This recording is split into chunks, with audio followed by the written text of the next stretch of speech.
Wisusari bigenze bite ego mubuno gasore dore umubona wamwita Fils Nyamunini. Fils bikugendekeye bite rero? Bikugendekeye bite fi?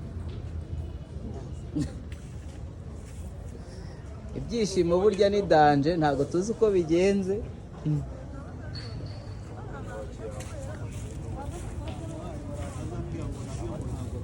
Fils bigenze bite?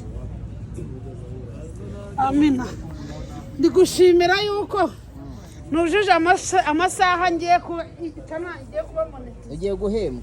Ngiye gutangira guhembwa ngaramye sha. Ntabwo utumiza abantu ngo bagwagurutse none final urabishoje. Nihagurutse.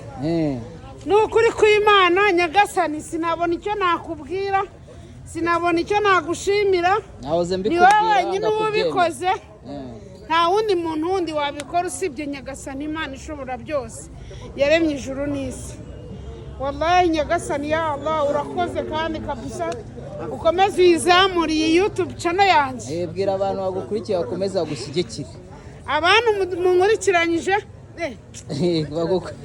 Imana yabugijwe kubera ibyishimo. Bantu mudukurikiranye nukuri kw'Imana bavuga badukurikiye.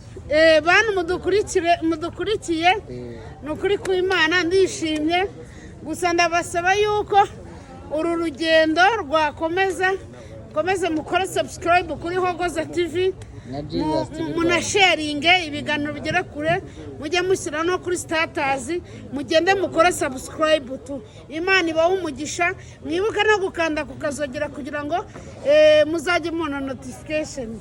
Ndishimye cyane kabisa Imana wakutaka byino gaceza wallahi